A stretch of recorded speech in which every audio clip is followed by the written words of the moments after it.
So that's Roger, not Rogers, right? It's Roger. Roger. Fed Toller. He's actually named after Roger Federer. No. The Globe's Erica Alini recently sat down with Shelley Suter to learn about two cherished family members, her dog and her cat.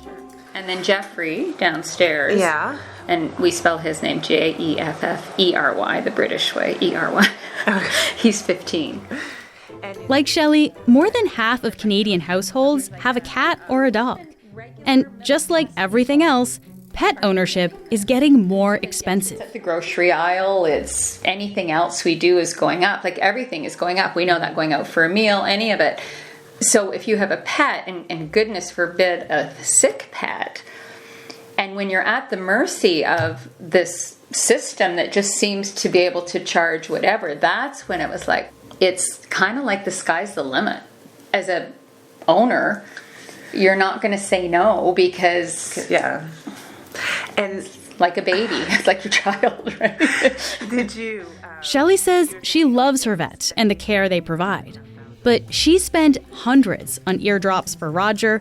Jeffrey has diabetes and needs expensive insulin. And a previous dog required $10,000 in cancer treatments in just 4 months. $1,000, $700, $400, $400, $600, $200, $2,600, $600. These costs are climbing not just because of inflation, but because of trends that are reshaping the industry. Erica, along with the Globe's Chris Hannay, did a deep dive into why pet care is becoming so expensive. First, Chris will walk us through where we're seeing costs rise and why, and then Erica takes us to the Toronto Humane Society to tell us what these expenses mean for animal adoptions and surrenders. I'm Menaka Raman-Wilms, and this is The Decibel from the Globe and Mail. Chris, thanks so much for being here. Thanks for having me. So, Chris, we just heard from Shelley about her rising costs when it comes to caring for her pets. But of course, she's not alone here. The cost of pet care was actually made worse by the pandemic. A lot of people were feeling this. Can you explain, how did the pandemic affect the pet industry? Sure, yeah. So I'm a business reporter, so if you'll excuse me for a minute, I'm going to use a sort of business term called supply and demand, which most people have probably heard about. So let's look at demand first. So a lot more people were buying pets. We know hundreds of thousands of more dogs and cats were making their way into people's homes, and they were spending more time with them. And so, when I talked to a lot of veterinarians, one of the things they said was when people are spending more time with their pets, locked down in home, they were more likely to notice problems, and they may also be more likely to worry about their pet's health. Yeah. So the demand for quality pet food and for veterinary services and things like that went way up. Okay, yeah, because we were hearing about like the pandemic puppies and stuff, right? People wanting a companion. So that was part of it, but then also just you're home all day with your pet, so you're noticing things. Exactly, yeah. So while demand was going up, supply was going down. For people who were working in, for example, the veterinary industry, it was an incredibly stressful time. There was a time in which pet owners weren't even able to go into clinics. There were constraints about how many people they could see in a day. And there were some early retirements, more people quitting because of that. And that meant that there were a lot fewer services available. So it sounds like there were a few things that were going on, Chris, but what would you say are the biggest drivers of rising prices? I think the things that pet owners really felt the most, the things that were the most essential really is pet food and veterinary care. Okay. Let's start with veterinary care then, Chris. Why were prices going up in vet care? Vet prices were really going up because of that kind of supply constraint thing I was talking about before. But the costs of running a veterinary clinic really went up in a big way. And, from everybody I talked to in the industry, the number one major cost increase was staff. There were fewer people working in the industry, which meant that those that were much more in demand. And particularly for people like new graduates coming in, they could command much higher salaries. Okay. This is interesting because I feel like recently we've been hearing about a slowing job market, right? But it sounds like there's actually a worker shortage in vet care. Do we know why that is? Yeah, there's a huge shortage if you talk to anybody who works in the industry. And we'll talk about sort of two things. So there's first the veterinarians themselves, the kind of doctors of the vet world. The problem there is a really big bottleneck. If you want to become a veterinarian, there's only a handful of places in Canada where you can go to learn. And it's very competitive to get into those schools. As of a couple of years ago, they were only graduating a total of about 350 people a year. In Canada, like across Canada. Wow. At the same time, there's about 400 people retiring every year. Oh, okay. So we're already at a deficit there. Yes. And that deficit existed before the pandemic, but it got a lot worse as the number of people leaving the industry got more. The other major staffing issue is veterinary technicians. So those are kind of like the nurses for pet care. Okay. And the workforce issue there is really low pay. A lot of starting veterinary technicians may only make between $15 to $20 an hour. They may get up to $25 an hour. And in a lot of places, I mean, that is, if you're starting out and you're being paid $18 an hour and you've just gone through school and you have, student debt and things like that, it's not a lot to live on. And so the issue with veterinary technicians is that the only way to kind of keep them in the profession is to pay them a living wage. And again, that is only driving the cost of labor even higher. Yeah. Okay. So there's a couple of different issues then when it comes to staffing with veterinary clinics. On top of that, I understand there's also this issue of private equity firms that are buying up vet clinics. Can you talk about that and how that would drive up costs? Yeah. So this is another big change in the industry. And a generation ago, pretty much every veterinary clinic was a small business. It was opened by a professional. Since about 15 years ago, corporations, often backed by private equity, have been getting into the industry. And that's really accelerated over time, particularly during the pandemic. One of the hallmarks of the pandemic from a sort of global finance kind of perspective was this when interest rates were very, very low and it was easy to rack up a lot of debt. So what was happening during the pandemic was that these corporations were having these fierce bidding wars for clinics because they decided they really wanted to expand, that this was the time to expand. A lot of demand from pet owners, more people getting pets, cheap credit. And so these firms were bidding against each other for clinics, some prices going to upwards of 25, 30 times a clinic's annual earnings. Wow. Yeah, which, not to get too jargony, but that's a lot. Yeah, that sounds like a lot, yeah. Yeah. Can you help me understand, how does companies buying up smaller vet clinics, how does that make things more expensive? Well, there's a couple things going on. So one, if a company is taking on a lot of debt to buy up clinics, it then has to pay interest on that debt. And so suddenly it may have to do that by charging more in revenue and cutting costs. There are sort of critics in the industry who believe that when a clinic is owned by the health professional, like a veterinarian, they are more likely that the decisions that they make are more driven by medicine and the care for the patient. And that when you have locations that are owned by corporations where leadership may be far away and may be making pricing decisions, they may be a bit more focused on just the bottom line about the generating revenue, and they may put more pressure on veterinarians or other people to increase their fees. Okay, so when it comes to that kind of pressure then, are there guidelines for how much vets can charge for things? Is there a standard? Yes, there is a standard, but you're not allowed to see it. Okay. That seems strange. Provincial associations for veterinarians every year come up with a guideline for what every procedure will cost, but they're not public. They don't release that to the public. They send it to veterinarians, and I've repeatedly asked associations for those guides, and they won't give them to me, and they don't release them publicly. So as a pet owner, you're just you don't really have anything to weigh the cost. If your vet says something is worth this much, you kind of just take their word for it because you don't really have any other way of knowing. That's right. You have nothing to base it against. So, some veterinarians charge under the guidelines, some charge more than the guidelines, but you really have no way of knowing. Just as an exercise, actually, we recently called around to 16 different vet clinics and sort of asked them what they would charge for something. It was kind of like a secret shopper kind of exercise. And for this particular procedure that we asked for, the price ranged from $280 to $480. Wow. There is huge disparity between what different clinics will pay because it's not public. Wow, that's astonishing. Okay, so Chris, that's kind of looking at the veterinary side of things. The other big cost that you mentioned is pet food. So what do we know about how much prices are going up there and why?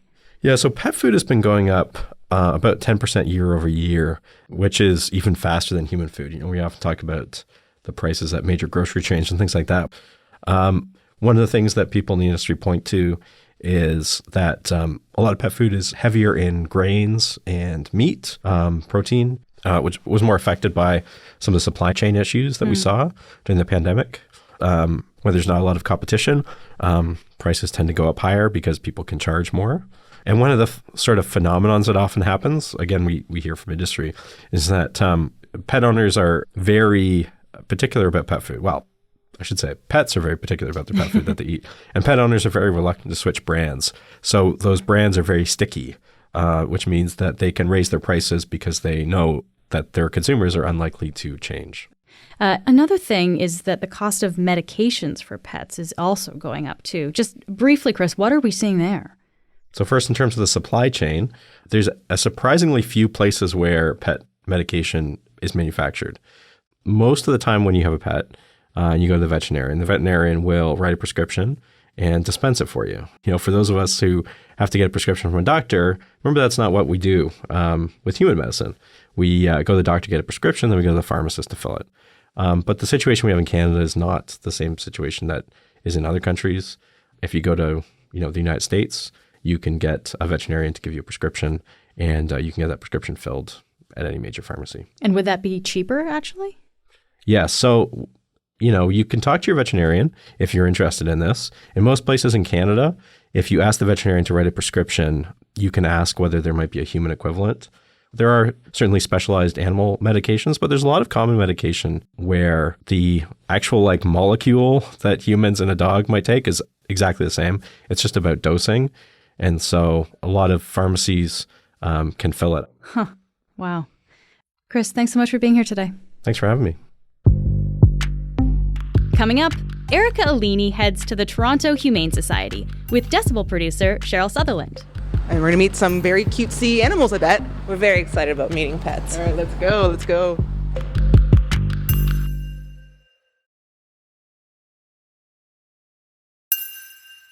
Erica, thanks for being here. Thank you for having me. So I know you recently went to the Toronto Humane Society, along with Cheryl, and you got a sense of what rising pet costs really mean for them. I guess before we get into that, though, I just want to know what you saw there. What were the animals that you saw there, and how cute were they actually? So, as expected, it was very cute. So we arrived to the Toronto Humane Society, which is a rather big building, and they were kind enough to give us a tour of the facilities. And so the first thing that we saw was the cat area. This is our catio. So we actually grow catnip out here, grow some veggies for the rabbits and guinea pigs, so lettuce, carrots, things like that. Can you please tell me what it's called again? The catio. So it's our cat patio. And then we headed to the dog area, and it was funny because we had this giant microphones, and we were expecting to get noises of cats and dogs and animals, and everything was so quiet. We could not get these animals to make a noise. We have some puppies over here. Aww. Big paws.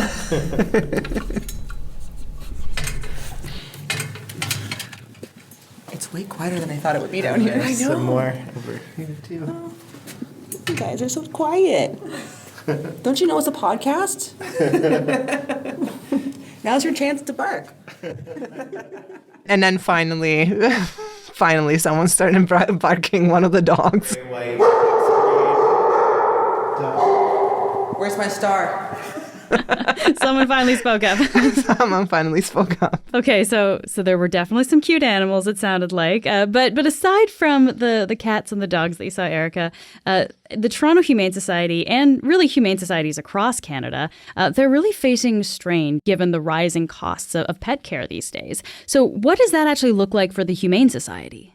There's a bit of a misconception out there that, there was this adoption boom. Like they draw the conclusion that people got pets during the pandemic and then they got, tired of them and now they're abandoning them. And that's not at all what is happening. We don't have super recent numbers on this, but the latest nationwide survey that exists indicates that the actual volume of animals pets that are being surrendered, is going up because it is just dropped dramatically during the pandemic. So compared to the pandemic, it is going up.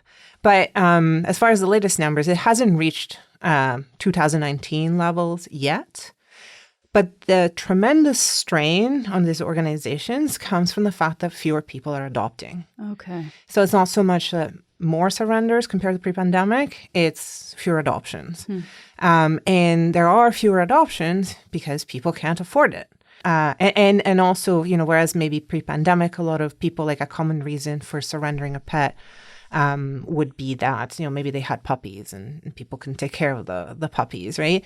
Now, like what organization hear over and over again has to do with cost. Either people are losing their homes or they're moving into homes that don't allow pets because that's the only option. Or the cost of living has increased so much that they can no longer afford to, feed themselves and feed their pets. Or the pet has complex health problems and it just can't afford to care for them, to pay for the vet care. Okay, yeah. And so, Erica, the Toronto Humane Society offers a service where they do provide pet food for people that might need it. So this is kind of addressing at least some of these costs that they know are really high. 7 or 8 cups in one bag for dry dog food. And they're in Ziploc bags. It's not like a brand. Yeah. So those we have volunteers bag them just so we can give out more to more people. And then we have tins of cat food or wet food. What have they seen in terms of, I guess, recent demand for that program? We were speaking about this with the CEO, Phil Nichols, who was telling us that they were surprised by the uptake that this program has had. And I was literally like, my jaw almost dropped because of how profound the problem was just visually to me at the moment. Like, we've run a food bank service through our shelter for decades. But it's dribs and drabs, right? Like, people come in when we're open, they go to the front desk. But to see it kind of like, we said, we're starting at 10 a.m., people queued. And I got in and the line was already probably about 40 people long. And some of them had set up with foldable chairs so that they could wait. How long were people waiting for? More than 2 hours, so sometimes 4 hours. Earlier, Chris actually talked about how vet care is one of the main expenses when it comes to rising pet costs. And Erica, I know that you spoke to Dr. Karen Ward, who's Chief Veterinary Officer at the Toronto Humane Society. So what did she say about what she's seeing these days when it comes to vet care? Dr. Ward said, THS has a vet clinic, and demand for that has also skyrocketed. But she also brought up a really interesting concept, the idea of spectrum of care. And so there's this idea that veterinarians may be trained and expected to provide sort of, quote unquote, the gold standard of care. But that also tends to be the most expensive. And there have been a number of advancements in veterinary care, as there have been in, human medicine, that have been driving up the cost of vet care. And veterinarians who speak about the spectrum of care are saying, sometimes there can be a spectrum of options for pet owners that could be cheaper and still provide positive health outcomes for animals.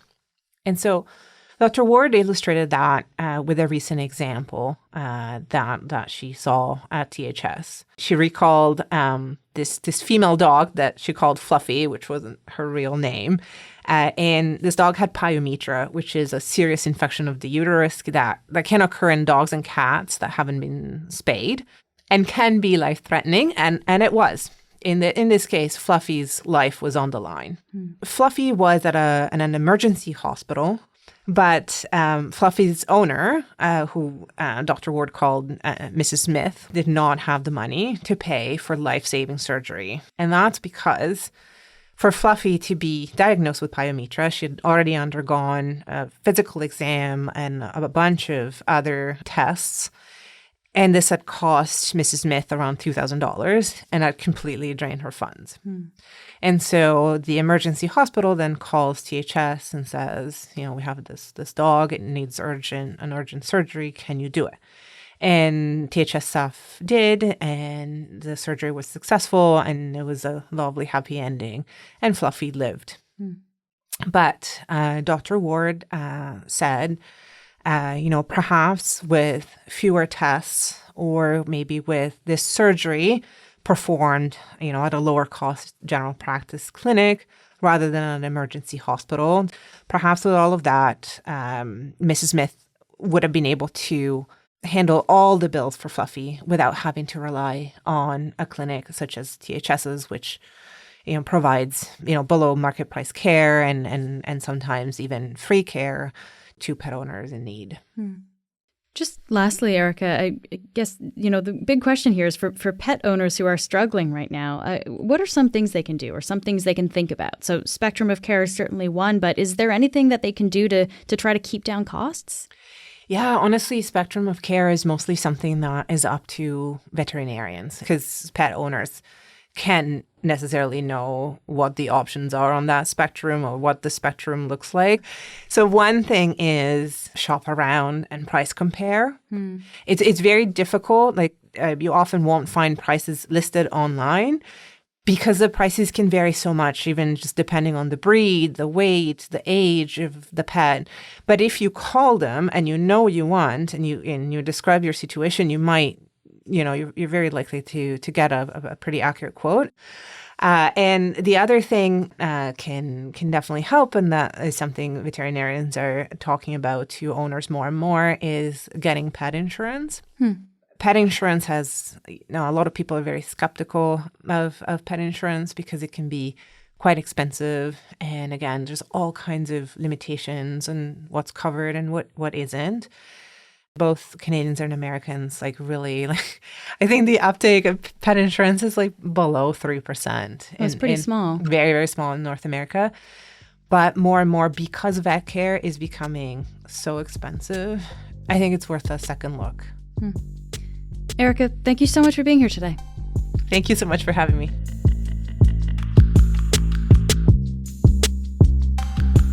That's it for today. I'm Menaka Raman-Wilms. Our producers are Madeline White, Cheryl Sutherland, and Rachel Levy-McLaughlin. David Crosby edits the show. Adrian Chung is our senior producer, and Angela Pacenza is our executive editor. Thanks so much for listening, and I'll talk to you tomorrow.